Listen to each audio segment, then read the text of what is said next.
Hey, what's happening, everybody? You know who it is? It's your number one hot sauce guy. So it's been a while since I've done a hot sauce review, but this one right here, Scarlet Death by Linda's Fiery Treats, um, piqued my interest and felt like I wanted to do a little review on this. Linda McNew, thank you for sending this to me. I hope I can try some of your other ones in the future. Um, but a great looking sauce. Linda's a sweet person. Her company again, Linda's Fiery Treats. You can get at her. She's making sauce, super hot brownies, super hot peanuts and stuff like that. And she sells super hot pods. That's how I became friends with her was through her selling of pods.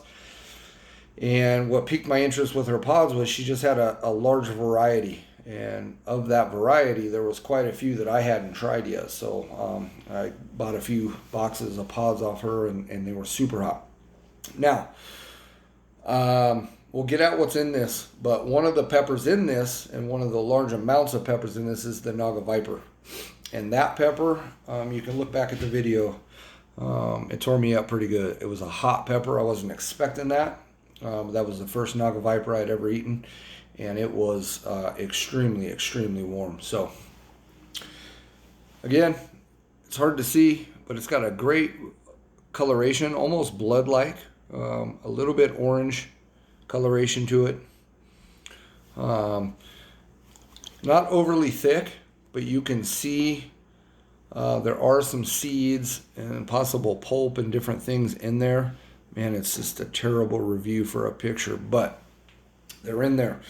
So let's get at this. Again, Scarlet Death, Linda's Fiery Treats.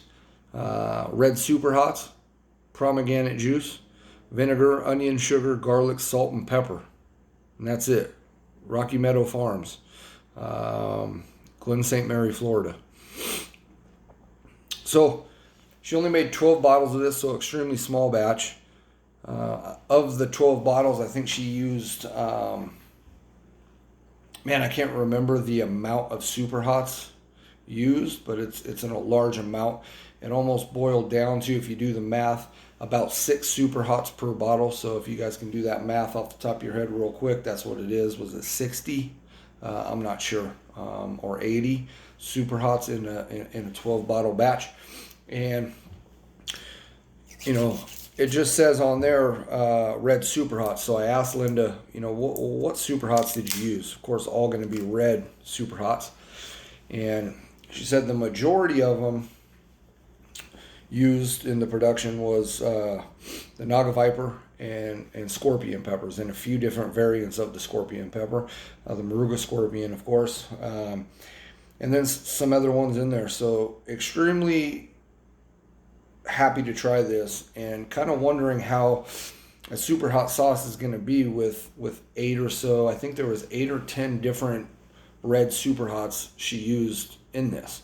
Again, with the Naga Viper and Scorpion variants being the bulk of that, or the majority, but still a couple other different varieties in there. Normally when you get a super hot or any kind of sauce, they've used 1 or 2 peppers max.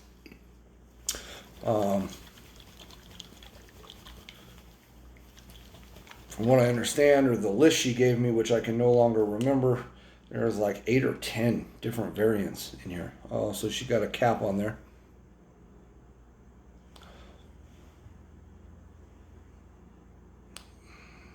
Can't get a real good.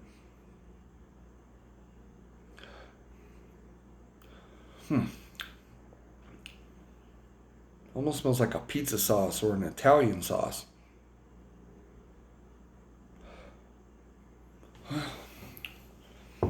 Let's try it, folks. See what we got here. So she's got a restrictor on there. This might take a while to fill this up, but I don't feel like taking that restrictor off, so I'm just gonna, it's coming out good off that restrictor. Whew, yeah, you can smell the peppers. Heat right away off the spoon coming out. It's almost got a ketchup-y kind of texture to it.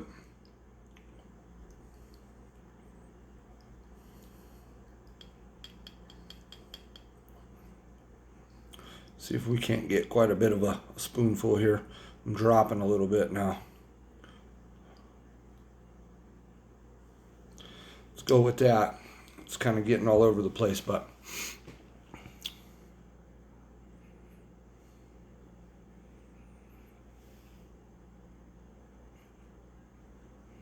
it does have kind of a mash smell to it, where it's going to be almost just pepper. Whereas if you were to just grind up some fresh pepper, add some water and some lime to it, maybe. You can smell the garlic though and the onion. This is really onion forward. Well, let's try it. Cheers, folks. Linda, thank you.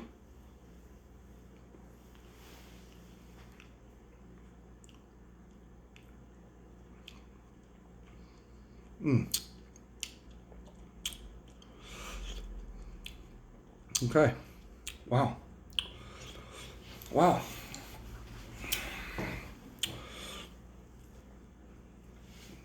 Let that sit for a minute. The other thing I forgot to mention is I got a second bottle. I asked Linda to sign it for me, put it with the collection. So that's pretty dope. Okay. Give me a little bit of a hiccup. It's definitely pepper forward. I'm getting a lot of that onion. Excuse me. A little bit of garlic. Got pomegranate juice is kind of, excuse me, making it a little sweet, which I like. I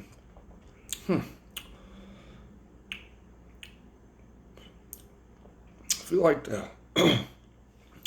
the heat immediately attacked the back of the throat and a little bit on the front of the tongue, but I feel like the heat is starting to dissipate already. It definitely got me warm though, I'm not gonna lie. An instant heat flash, you know what I mean? To the top of the head. I could feel it immediately. I could also feel it hit the back of the throat immediately, is kind of where it attacked. A little bit of heat staying on the tongue, which is probably coming from that Naga Viper and those scorpion peppers. That's generally what scorpion peppers do, at least for me, is they attack the tongue and they just are constant about it. And the Naga Viper did somewhat of the same. I found the Naga Viper pepper to be much hotter than most scorpion variants I've ever had, but that's just my taste. Just trying to let it ride. That would be great on pizza. I think it would also be good on pasta. I think it'd be really good on pasta. Mac and cheese. It'd be good on a sandwich. Sparingly on a sandwich, like a cold cut sandwich, turkey sandwich, something like that. I put it with a taco. I put it with some tacos as well. Fish, maybe.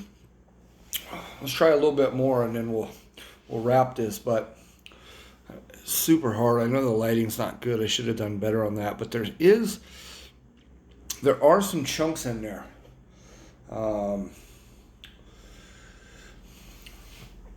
And I'll have to take that flow restrictor off. This makes it a little bit harder to get out what you need, but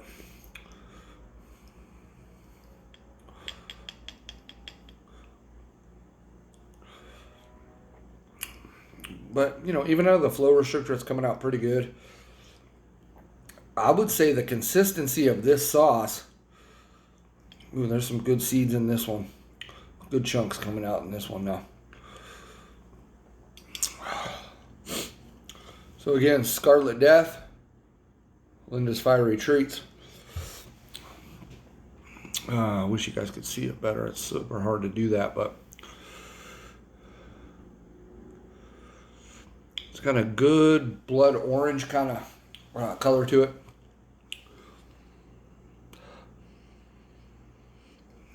I'm trying to get what that smell is, though. I'm not getting it with the taste, but the smell of this is like I guess I'll go back to like a tomato paste, almost. It has a consistency like a tomato paste, a thickness almost like that.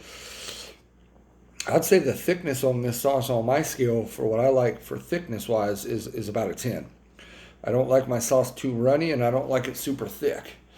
I like it more on the runny side than the thick side, but not overly runny where like you pour it on a burrito. Like if you're holding a burrito, pouring your sauce on it, and it's just gonna run all the way down the burrito. That's no bueno. But if you have to shake it too hard to get it out, it's no bueno either. This we had to shake pretty good, but it has a restrictor on it. That's why. But can you see any of those? Nah. Anyways, Linda, everybody out there, your number one hot sauce guy, thanks for watching.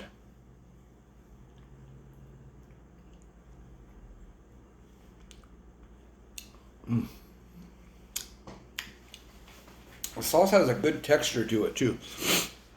There's a little bit of grit to it. So you're getting, it's not just smooth. A little piece of something. It's not chunky though, but it's granular, whatever that word might be, that you get some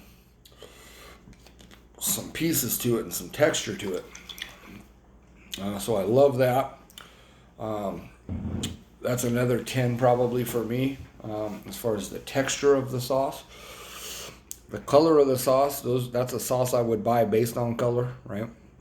If I saw that at the supermarket and there was an orange one and a green one and this one and that one, and they all about said the same thing, I would buy that one based on color. Heat-wise, that second spoonful is kind of upping it a little bit, but not overly hot. But a good flavorful sauce. So I give that about a 5 on a heat scale for me. Just the sauce by itself. It's really good. So again, guys, thanks for watching. It's been your number one hot sauce guy. Much love.